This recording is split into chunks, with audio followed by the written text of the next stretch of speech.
Kado? Ma, birthday gibra. Enju idi mai jidi. Happy birthday ka game idi. Hangdudana. Hangdudana ay manung di idi. Mai chiti nu yawi ni. Hangdu khangani dana. Mai chocolate ni. Chiti ka ni hum jawi. Ma pisa ka jawi dulu. Aku dah. Mari le jaba dhuna pe da wi. Mai lupa kuntra kakak. Lupa kuntra kakak chocolate ni kakak mitai di kakak. Birthday gi pi papa da. Electroking ni hau bau ni chathoki ni. Ko gan le ri sina de bi. Ilang. Tarang le ri ba. Ko gan na semi gi sina. Ko yang la do o ko le ting ni to yang ni mai je. Papa. Ke kaji mai se. Papa happy birthday papa. Apa ma? Kai si sip do ni mai picture do ni. Mayam tu cha to min je ba. Papa ki birthday ki. Papa ki birthday ki cake kase kaya no. Ama ani ahum mari ka wang halingo. Step mari ka wang halingo papa ki birthday ki kena se. Sari. Ini pas na. Sari gift sari. Apa ni? Kai. Tu yang berasa apa? Ya. Tu mau kalau kita jatuh bina birthday gigi pi papa ada orang orang si pi papa ada gigi je. Sini mi puji ye. Asigi mi sini papa ni betul. Apa? Ada gimana sih? Ada sih kayak gitu nggak? Ada sih ice cream ke pi kan dia kali no kan nanti dah. Chocolate kayak pancake. Kayak coklat. Jus. Wah. Thank you happy dia macam ni dah. Salo lagi ke? Salo ya, salo ni thank you hai tu dah. Kau baca jus ni. Pancake ni. Coklat ni. Bah. Kali phao ke nanti nak bina gift besi. Tumning babaw. Tu mau kalau pada kau dah gi birthday gi kau maya wish tauri. Aina halo wish taure. Adugi matung dah. Abu mana mutaure. Adugi matung ni cato mina mutaure. Ado kau dah gi birthday gi ngasi celebration ka taure. Caw na tau buka taure. Cake ka tre. Asi aku ismaila sum tora kalau isalani. Siya. Nak bola macam apa? Sanabi na biba pisa gitu na bola jatuh dah kau. Mesin gang ni yang awak macam. Sukan. Itu ni yang ada ni kamu. Nama Ya itu ni yang kamu itu ni. Aisyah kau lagi itu yang kamu tu ni. Kau dah dengan tahu kalau kau dah ada wish boleh tu kali. Kau masih ada gila ibu tu nak jadi tu ni ada lah.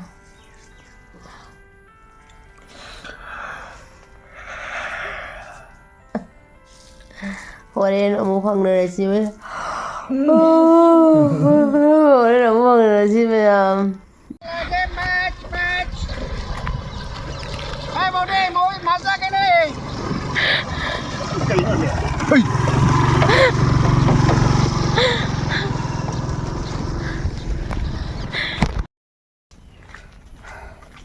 Hello Chinau Singh. Ai do ngasi kana tawre. Cha tombi do kana tawri bako school thilure bako. Ako gari shuruk pho thilure ko. Do chat krema. Adu thin bala ko da. Akhoi da unare khoi ta na mo bo thilu de halai ne ba.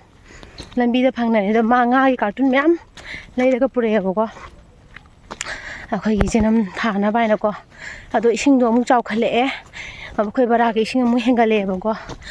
ꯕꯔꯥꯛꯀꯤ ꯏꯁꯤꯡ ꯏꯃꯥꯏ ꯋꯥꯈꯜꯖꯥꯝꯅ ꯍꯦꯟꯒꯠꯂꯛꯑꯦ ꯑꯗꯩꯗꯤ ꯀꯩꯅꯣ ꯇꯧꯔꯦ ꯁꯤꯡꯒ ꯌꯥꯝ ꯇꯥꯎꯔꯦꯕꯀꯣ ꯍꯧꯖꯤꯛ ꯌꯦꯡꯍꯜꯂꯛꯀꯦ ꯊꯋꯥꯏ ꯌꯥꯝ ꯋꯥꯔꯦ ꯑꯩ ꯑꯃꯨꯛ ꯏꯁꯤꯡ ꯆꯥꯎꯔꯗ꯭ꯔꯥ ꯍꯥꯏꯅꯀꯣ ꯑꯅꯤꯔꯛ ꯆꯥꯎꯔꯝꯃꯦ ꯑꯃꯨꯛ ꯆꯥꯎꯔꯛꯇꯣꯏꯔꯥ ꯈꯪꯗꯦ ꯑꯗꯣ ꯑꯁꯥꯝꯗ ꯏꯁꯤꯡ ꯆꯥꯎꯕꯒꯤ ꯑꯦꯂꯔꯠꯇꯤ ꯂꯩ ꯍꯥꯏꯅ ꯍꯥꯏꯕꯀꯣ ꯆꯥꯎꯕꯒꯤ ꯆꯥꯟꯁ ꯂꯩꯌꯦꯕ ꯑꯗꯨꯅ ꯌꯦꯡꯁꯤꯀꯣ ꯑꯩ ꯕꯣꯔꯥꯛ ꯌꯦꯡꯍꯜꯂꯛꯀꯦ ꯕꯣꯔꯥꯛꯀꯤ ꯏꯁꯤꯡꯗꯣ ꯀꯌꯥꯃꯨꯛ ꯃꯇꯤꯛ ꯍꯦꯟꯒꯠꯂꯒꯦꯅ ꯌꯦꯡꯍꯜꯂꯛꯀꯦꯕꯀꯣ ꯏꯁꯤꯡꯒꯤ ꯏꯆꯦꯜꯁꯨ ꯌꯥꯝ ꯀꯜꯂꯦ ꯑꯗꯣ ꯆꯥꯎꯒꯅꯤ ꯃꯌꯥꯝꯅꯗꯤ ꯍꯥꯏꯅꯩꯌꯦꯕꯀꯣ ꯃꯌꯥꯝꯅ ꯆꯥꯎꯅꯤ ꯍꯥꯏꯕ ꯑꯩꯅ ꯁꯣꯝꯗ ꯊꯛ ꯅꯤꯛꯄ ꯍꯥꯏ ꯀꯥꯟꯅꯗ꯭ꯔꯦ ꯋꯥꯈꯜꯒꯁꯦ ꯀꯩꯅꯣꯝ ꯇꯧꯈꯠꯂꯛꯑꯦꯕꯀꯣ ꯑꯗꯣ ꯌꯦꯡꯍꯜꯂꯛꯀꯦ ꯏꯁꯤꯡꯗꯣ ꯀꯥꯟꯅ ꯂꯥꯛꯇꯕ ꯈꯣꯏꯇꯥꯁꯤꯒ ꯂꯩꯔꯝꯃꯦ ꯑꯗꯨ ꯑꯩ ꯉꯥꯏꯔꯒ पैसे क्या कमा लो 3 ꯈꯛ ꯅꯠꯇ꯭ꯔꯣ 3ꯂꯣꯗ ꯑꯣꯏꯃꯣ ꯀꯨꯖꯥꯝꯗꯤ ꯂꯣꯏꯔꯦ ꯍꯌꯦꯡ 3 ꯈꯛꯀ ꯀꯔꯤꯅꯣ ꯊꯥꯗꯣꯏꯗꯣ ꯃꯌꯥꯝ ꯈꯣꯏꯇꯥꯁꯤꯒ ꯂꯩꯔꯝꯃꯦ ꯑꯗꯣ 3 ꯈꯛ ꯅꯥꯏ ꯁꯤꯁꯦ सीधा हम वाले भाग गई थी ꯍꯥ सीधा हम वाले ꯕꯣꯔꯥ ꯈꯣꯡꯕꯥꯟꯗꯒꯤ ꯀꯩꯅꯣ ꯂꯩꯔꯥꯏ ꯃꯄꯥꯟꯗꯒꯤ ꯄꯨꯔꯛꯑ ꯂꯣꯏꯔꯦꯅ ꯑꯩ ꯄꯨꯗꯤꯅꯥꯁꯨ ꯊꯥꯗꯣꯏꯅꯤ ꯀꯥꯔꯇꯨꯟ ꯑꯃ ꯅꯠꯇ꯭ꯔꯒ 2 ꯄꯨꯗꯤꯅꯥ ꯊꯥꯖꯤꯟꯗꯣꯏꯁꯦ ꯇꯗꯤ ꯌꯥꯔꯔꯣꯏ ꯀꯥꯡꯊꯛ ꯈꯔꯒ ꯁꯥꯒꯦ ꯁꯤꯗ ꯏꯁꯤꯡ ꯆꯥꯎꯔꯗꯤꯅꯦ ꯑꯃꯨꯛ ꯐꯤꯕꯝ ꯀꯥꯏꯗꯣꯔꯤ ꯑꯩꯈꯣꯏ ꯀꯥꯡꯊꯛ ꯆꯥꯡ ꯁꯥꯎꯕꯒꯤ ꯃꯊꯧꯅꯤ ꯑꯗꯨꯅꯦ ꯑꯩꯗꯣ ꯇꯣꯏ ꯆꯥꯎꯅꯤꯡ ꯆꯥꯎꯖꯔ ꯃꯋꯥ ꯂꯧꯗ꯭ꯔꯦ ꯌꯨꯝ ꯊꯨꯝꯖꯔꯁꯨ ꯅꯠꯇ꯭ꯔꯥ ꯄꯣꯠ ꯁꯣꯛꯇ꯭ꯔꯗꯤ ꯑꯣꯏꯃ ꯀꯩꯅꯣꯅꯦ ꯈꯪꯉꯤꯅꯦ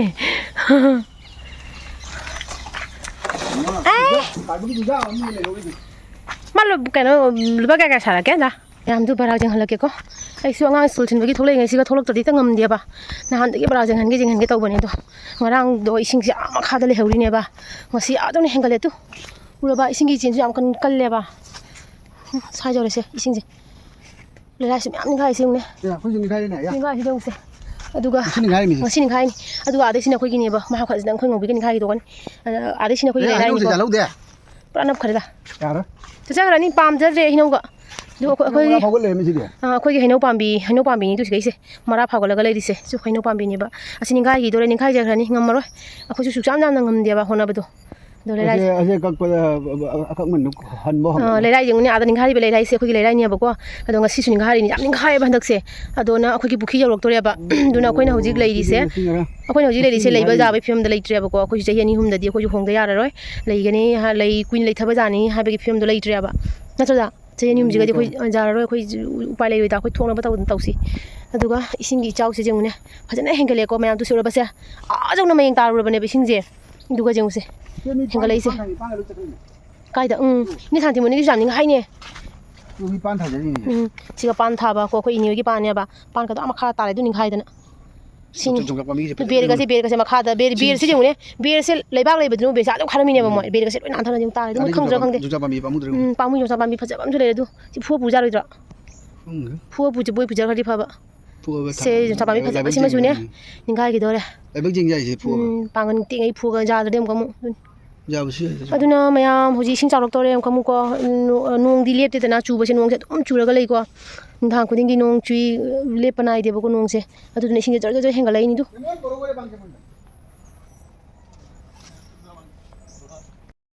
ꯑꯩ ꯍꯧꯖꯤक ꯊꯣꯛꯑꯦ ꯂꯩꯔꯥꯏꯒꯤ ꯏꯁꯤꯡꯒꯤ ꯀꯩꯅꯣꯁꯦ ꯎꯕꯗ ꯕꯤꯠꯀ ꯄꯨꯔꯥ ꯍꯜꯂꯦꯗ ꯇꯜꯂꯦ ꯋꯥꯈꯜꯒ ꯅꯨꯡꯉꯥꯏꯇ꯭ꯔꯦꯕ ꯑꯗꯣ ꯑꯩꯈꯣꯏ ꯗꯥꯅ ꯄꯨꯔꯛꯏꯕ ꯉꯥꯒꯤ ꯀꯩꯅꯣꯁꯦ ꯊꯥꯔꯃꯣꯀꯣꯜꯁꯦ ꯑꯁꯤꯒꯩꯁꯤꯗꯅꯦ ꯀꯩꯅꯣ ꯇꯧꯔꯅꯦꯕ ꯑꯩꯒꯤ ꯖꯦꯅꯝ ꯃꯈꯥꯗ ꯂꯩꯕ ꯈꯣꯠꯄ ꯑꯗꯒꯤꯗꯤ ꯄꯨꯗꯤꯅꯥ ꯄꯥꯝꯕꯤ ꯃꯈꯥꯗ ꯂꯩꯕ ꯃꯌꯥꯝ ꯂꯩꯌꯦꯕꯀꯣ ꯑꯗꯨꯁꯤꯡꯗꯣ ꯍꯌꯦꯡ ꯏꯁꯤꯡ ꯏꯆꯥꯎ ꯑꯃꯨꯛ ꯇꯧꯔꯛꯑꯒ ꯑꯃꯨꯛ ꯂꯨꯞꯈ꯭ꯔꯗꯤ ꯍꯟꯗꯛꯇꯤ ꯁꯤꯔꯅꯤ ꯌꯥꯔꯔꯣꯏꯕ ꯀꯌꯥꯔꯛ ꯍꯟꯖꯤꯟꯅ ꯂꯨꯞꯇꯣꯔꯤ ꯅꯠꯇ꯭ꯔꯅꯦ ꯑꯗꯨꯗꯨꯅ ꯁꯤꯒꯩꯁꯤꯒ ꯂꯣꯏꯅ ꯀꯥꯡꯊꯛ ꯁꯥꯔꯒ ꯑꯩꯁꯦ ꯊꯥꯡꯒꯠꯂ ꯊꯝꯍꯧꯔꯅꯤꯀꯣ ꯏꯁꯤꯡꯁꯦ ꯊꯨꯝꯗ꯭ꯔꯤꯉꯩꯗ ꯑꯗꯨꯅꯦ ꯃꯈꯥ ꯇꯥꯕ ꯑꯗꯨꯝ ꯌꯦꯡꯍꯜꯂꯛꯀꯦ ꯃꯌꯥꯝꯗꯀꯣ ꯀꯣꯛ ꯌꯥꯝ ꯁꯥꯔꯦ ꯑꯩꯁꯦ ꯃꯌꯥꯝꯗꯨꯁꯦ ꯑꯩꯈꯣꯏꯒꯤ ꯂꯐꯣꯏ ꯀꯥꯁꯀꯣꯂꯥ ꯄꯥꯜꯂꯒꯀꯣ ꯍꯩꯖꯥꯡ ꯆꯥꯕꯤ ꯂꯐꯣꯏꯗꯣ ꯄꯥꯜꯂꯦ ꯆꯥꯎꯖꯔꯀꯥꯟꯗ ꯁꯨꯃꯥꯏꯅ ꯇꯦꯛꯂꯛꯑꯁꯦꯀꯣ ꯑꯁꯨꯃꯥꯏꯅ ꯁꯣꯔꯤ ꯀꯌꯥ ꯃꯥꯡꯈ꯭ꯔꯦ ꯍꯟꯗꯛꯁꯦꯀꯣ ꯑꯗꯨꯒ ꯄꯥꯝꯕꯤ ꯂꯐꯨ ꯄꯥꯝꯕꯤ ꯃꯌꯥꯝꯁꯦ ꯀꯪꯉꯤꯁꯦ ꯌꯦꯡꯉꯨꯁꯦ ꯀꯪꯅꯅꯦ ꯑꯗꯨꯝ ꯇꯥꯛꯁꯜꯂꯛꯑꯦ ꯂꯩꯔꯛꯇ꯭ꯔꯦꯕ ꯂꯐꯨ ꯄꯥꯝꯕꯤ ꯂꯩꯔꯛꯇ꯭ꯔꯦꯕꯀோ ꯇꯥꯛꯁꯜꯂꯛꯑꯦ ꯀꯩꯒꯤꯅꯣ ꯈꯪꯕ꯭ꯔꯥ ꯁꯤꯁꯦ ꯏꯁꯤꯡ ꯆꯥꯎꯔꯝꯕꯗꯣ ꯏꯁꯤꯡ ꯆꯥꯎꯔꯒ ꯏꯁꯤꯡꯗꯣ ꯀꯨꯏꯅ ꯇꯨꯡꯉꯒ ꯂꯩꯔꯦ ꯑꯗꯩ ꯅꯣꯡ ꯀꯟꯅ ꯆꯨꯁꯜꯂꯦ ꯏꯁꯤꯡꯁꯦ ꯇꯨꯡꯁꯜꯂ ꯂꯩꯔꯕꯅꯤꯅꯅꯦ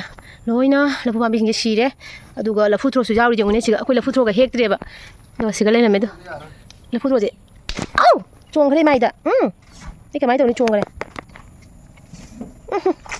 ꯃꯥꯏ ꯑꯗꯨꯒ ꯁꯤꯒꯩꯁꯤꯒ ꯑꯩꯒꯤ ꯍꯥꯟꯅꯒꯤ ꯖꯦꯅꯝ ꯀꯩꯀꯥ ꯊꯥꯕꯗꯣ ꯐꯖꯕꯅ ꯂꯣꯏꯔꯦꯀꯣ ꯐꯖꯔꯛꯄꯅ ꯂꯣꯏꯔꯦ ꯑꯗꯨꯒ ꯑꯁꯤꯒꯩꯁꯤꯒ ꯑꯁꯤꯁꯦ ꯁꯨꯃꯥꯏꯅ ꯇꯧꯁꯤꯁꯦ ꯃꯈꯥꯗꯅꯦ ꯁꯤꯒ ꯀꯩꯅꯣ ꯊꯝꯖꯕ ꯋꯥꯡꯉ ꯍꯣꯏꯅꯦ ꯁꯤ ꯍꯧꯖꯤꯛꯀꯤ ꯊꯝꯃꯤ ꯑꯁꯤꯗꯤ ꯁꯦꯒꯥꯏ ꯁꯤꯗꯤ ꯃꯈꯥ ꯂꯣꯏ ꯁꯦꯒꯥꯏꯔꯦ ꯇꯨ ꯑꯗꯣ ꯁꯨꯃꯥꯏꯅ ꯀꯥꯔꯇꯨꯟꯁꯦ ꯀꯌꯥ ꯊꯝꯕ ꯌꯥꯒꯗꯕ ꯌꯦꯡꯉꯒꯅꯦ ꯊꯝꯒꯅꯦꯕꯀꯣ 2 3 ꯃꯔꯤ ꯆꯥꯒꯗ꯭ꯔꯣ ꯃꯔꯤ ꯆꯥꯗꯧ ꯃꯥꯟꯗꯦꯅꯦꯗ ꯁꯟꯗꯣꯔꯛꯑꯦ ꯃꯈꯣꯡꯒ ꯄꯤꯔꯒ ꯌꯦꯡꯁꯤ ꯗꯥ ꯏꯁꯤꯡ ꯆꯥꯔꯛꯇ꯭ꯔꯦ ꯀꯃꯥꯏꯅ ꯇꯧꯅꯤ ꯁꯦ 이때 나오시다 펌마 따오 래 ꯇꯥꯎ 자ꯒꯗ꯭ꯔꯣ ꯈꯅꯤ ꯐꯝꯃꯒ ꯐꯝꯃ ꯇꯥꯎ 자ꯒꯗ꯭ꯔꯣ ꯑꯃꯈꯛ ꯊꯝꯗꯤ ꯇꯥꯎ 자ꯕ꯭ꯔꯥ ꯌꯦꯡꯁꯦ ꯋꯥ ꯍꯥꯏꯅꯤꯡꯉꯥꯏ ꯂꯩꯇ꯭ꯔꯦ ꯏꯁꯤꯡ ꯆꯥꯔꯛꯄꯩ ꯈꯟꯕꯗ ꯑꯩꯈꯣꯏꯁꯦ ꯂꯣꯏ ꯌꯥꯗ꯭ꯔꯦ ꯋꯥꯈꯜꯁꯦ ꯃꯌꯥꯝ ꯍꯧꯖꯤꯛꯁꯦ ꯑꯩꯒ ꯑꯩꯈꯣꯏ ꯗꯥꯒꯁꯦ ꯁꯨꯅꯥꯏꯗ ꯆꯠꯂꯤꯀꯣ ꯁꯨꯅꯥꯏꯗ ꯀꯩꯒꯤꯅꯣ ꯍꯥꯏꯕꯗꯅꯦ ꯉꯁꯤ ꯑꯩꯈꯣꯏ ꯗꯥꯒꯤ ꯕꯥꯔꯗꯦ ꯅꯤꯛꯄꯀꯣ ꯑꯗꯣ ꯕꯥꯔꯗꯦꯗꯣ ꯑꯩꯈꯣꯏ ꯁꯦꯂꯦꯕ꯭ꯔꯦꯠ ꯆꯥꯎꯅ ꯇꯧꯗ꯭ꯔꯦ ꯀꯦꯛ ꯅꯨꯡ ꯀꯛꯅ ꯈꯣꯠꯅ ꯑꯗꯨꯃꯥꯏꯅꯗꯤ ꯇꯧꯗ꯭ꯔꯦꯕꯀꯣ ꯑꯗꯣ ꯉꯁꯤꯗꯣ ꯑꯩꯒ ꯃꯥꯒꯁꯦ ꯄꯣꯠ ꯆꯩ ꯈꯔ ꯑꯗꯨꯝ ꯂꯧꯔꯨꯁꯤ ꯑꯗꯨꯗꯩꯗꯤ ꯑꯩꯒꯤ ꯁꯦꯀꯦꯟ ꯄꯦꯃꯦꯟꯁꯨ ꯂꯥꯛꯑꯦꯕꯀꯣ ꯌꯨꯇꯨꯕꯇꯒꯤ ꯁꯦꯀꯦꯟ ꯄꯦꯃꯦꯟꯇꯣ ꯀꯨꯏꯔꯦ ꯂꯥꯛꯄ ꯑꯗꯣ ꯄꯩꯁꯥꯗꯣ ꯂꯧꯊꯣꯛꯄꯗꯣ ꯑꯗꯨꯝ ꯃꯊꯧ ꯇꯥꯗ꯭ꯔꯤꯑꯅ ꯁꯨꯝ ꯂꯧꯊꯣꯛꯇꯕꯀꯣ ꯑꯗꯣ ꯍꯧꯖꯤꯛ ꯃꯊꯧ ꯇꯥꯁꯜꯂꯦꯕ ꯄꯩꯁꯥꯗꯣ ꯑꯗꯨꯒꯤꯁꯨ ꯂꯧꯊꯣꯛꯎꯔꯁꯤ ꯃꯂꯤꯟ ꯃꯥꯜꯂꯨꯔꯦꯅꯦ ꯆꯣꯠ ꯆꯣꯠ ꯍꯥꯏꯗꯨꯒ ꯑꯗꯨꯒꯤꯁꯨ ꯂꯧꯊꯣꯛꯎꯁꯤ ꯑꯗꯩꯗꯤ ꯑꯩꯈꯣꯏ ꯗꯥꯒꯤ ꯁꯨꯝ ꯉꯁꯤꯒꯤ ꯕꯥꯔꯗꯦꯅꯤꯅꯀꯣ ꯍꯩ ꯔꯥꯁꯨ ꯈꯔ ꯂꯩꯔꯒ ꯑꯗꯒꯤ ꯂꯥꯏꯗꯨꯁꯨ ꯀꯠꯅꯤꯡꯕꯀꯣ ꯂꯥꯏꯅꯤꯡꯊꯧꯗꯀꯣ ꯑꯗꯨꯒꯤꯁꯨ ꯄꯣꯠ ꯆꯩ ꯈꯔ ꯂꯧꯔꯨꯁꯤ ꯆꯠꯂꯤꯅꯦꯕ ꯑꯗꯣ ꯃꯊꯪ ꯑꯗꯨꯝ ꯌꯦꯡꯍꯜꯂꯛꯀꯦꯀꯣ ꯑꯩꯈꯣই ꯂꯝꯕꯤꯁꯦ ꯑꯗꯨꯝ ꯂꯥꯟꯊꯣꯛꯈꯤꯒꯦ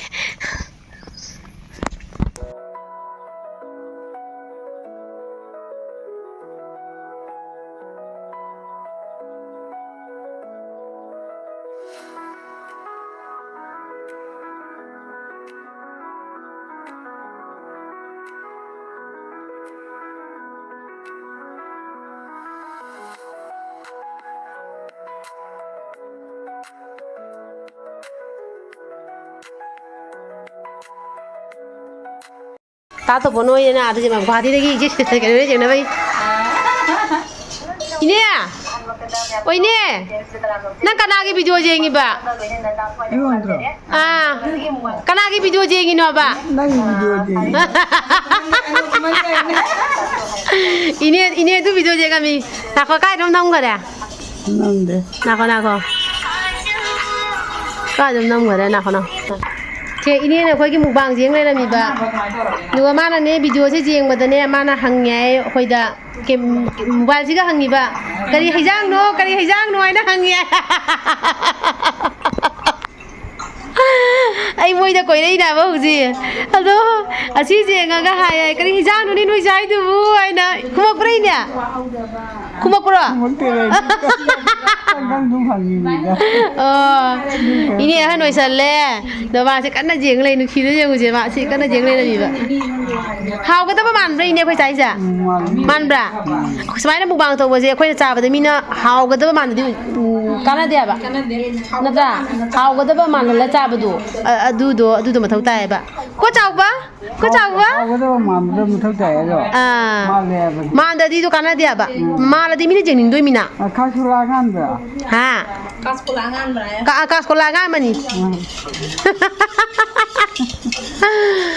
ini koi kana video jeng ni atai maya mai huji koi dei ne akoi gi laikai da chanon chawa ka thilaga si ga smai namma si number tamba chana number tamba do gaidum number dagi dum tuition thin bala padagi dum jau thore e khoi siga koi bala e aduga I lei su chille ko I lei su chumbra waje tani chum lei su chille lei phaja lei jeng halake tu lei phaja bam le tu ha jau de sona lei myam le du ba dagi ma ka he ka chin challe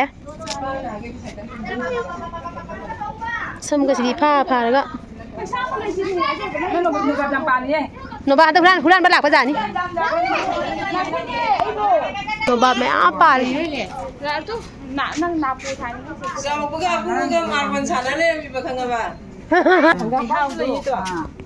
hàng ban gì lấy nè hay chứ mà sáng cái thằng gì xe yellow mà chú du hay chứ mà sáng cái phụ cái thà là cái bác sĩ đấy xí nè chứ lâu rồi đã hẳn hồi dịch lấy sao mẹ am giúp phụ đấy coi chỉ làm gì cái lại nè coi cái awang làm gì đó coi cái này sẽ phải mi đó hay gì là gì nè ai chân cái này phải làm phải dạy cái mi này ngasih kalang cái này ai sẽ ngau bị mà nó xì cái nằm đó chali gì nè Ya nung ngam lại nè. Đi ra nè, cái cho lấy đồ nè. Ô, nung lôi đây. Làm rồi sẽ làm vậy. À, rồi nung lôi đấy, số nào cần đi lại. Nào đi bên này, lại những bên này xoay ta. Làm mồi lâu lên này đó. Giờ làm sẽ thi đi bên này, khui xe cái nè. Rồi đâu ra nào quay làm. Không nói gì phẳng cái ní. Kathada lising tara thazari. Kathada lising tara. Barang mapan gilam thazari. Mày thấy gì làm mà cũng giàu đâu mà. Rồi. Đó lấy heo đó. Ai samji ta, ai samji cái nó ta đây. Samji đây ta đây. Mai sunai jalu bado hale nga sa na hale jin nung hang wai le ba ko halak bagai na ne halak bagai na pochei jingan ga da bado ai dum waman gi na da gi di angang school halak ring mamang da mu chak yang kai kra du gi mu tau dumi na ne video number do sangre aduga ai na sigi bag se lai re ba ko phajabani ko ma phajabra yengo ai di pam na lo re ba ko koi gi koi lighting khuram ba da ko haira sida ha pa kholaga puni da na ko adu du gi sung ba bag se ma khatang lai ge hai na khan na le pa se pui da bane ba ado ngasi do mata chana phange aina pot ama leiba changbada pot ama haise asi fabric se leiba changbane bako hasi se kaino se sandan thinbagi do ado si leiba changbada asi bag se jolame bako ado gai do aina pam na pure sisima pure ko ado gi si fabric sim ju leire e agi makeup kena to bagi ko ado ga siga lipstick ama ga leire ko kaino gi ne Maybelline gi kaino ne ba lipstick ne bako color jeng halake color se aina ne pam na leire ko ne ba jeng halake na kho si color sini bako si color se kali color hai do maroon oi gadra kaino khangde red tinate ko maroon sunate si kali color ni hai do khangdi do mayam ko nei dum thara ga jeng halake ko machu si kaino taw khre camera mamang da duga si sima lei re aduga gi di khoi da gi haira mayam ma lei re bako lai khrom gi ko aduga khoi bungo gi sigi lupa gi likse asi se kaino tak khre bako tu se s to te khre bako adu gi sida sama laure e lupa gi ko aduga cha to mi gi ta bi sama laure e aduga tai ai gi eyeliner ma laure e adai di haira laure e light chrome na bagi ko ado khak laure e adu khak tani dai pochi jam laure te ko do mai to dana hale e do hoji se akhoi dana ngasi se nunghang da chicken cha se na ko chicken laure ya ba do jeng halake akhoi da hoi son da sam na ko na tawre ko adu jeng halake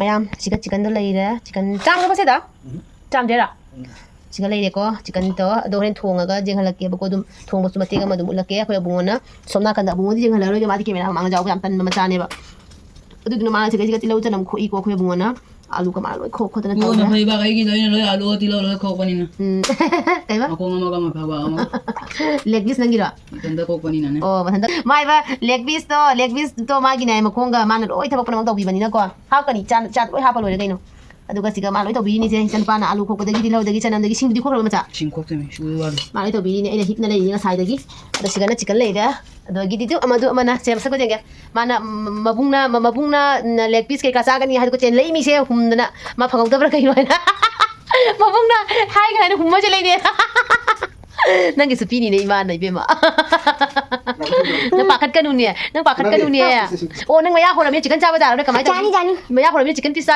da chicken oi maya khora me leg pizza da ra kamai ta do ja ro ye ma ke kini चलो khana re hoji khoi da nang si birthday se kari kainum di hayu da na kainu ne khoi da party pi aina jen party pi ban tro ये हराउ दे birthday ने ना chicken se party pi ban tro ina birthday ने हराउ दे kai harau di no hanu sila pira anu चले नहीं कनो anu चले को होना हराउ होना bro adu gi no chicken cha se na hai sa hanu ro gira जांग रदी सही दे जांग रदी okay क्या कर रहा khoi da hoji kai do no khangbra se makhong ki jeng du long khak long gi jeng makhong se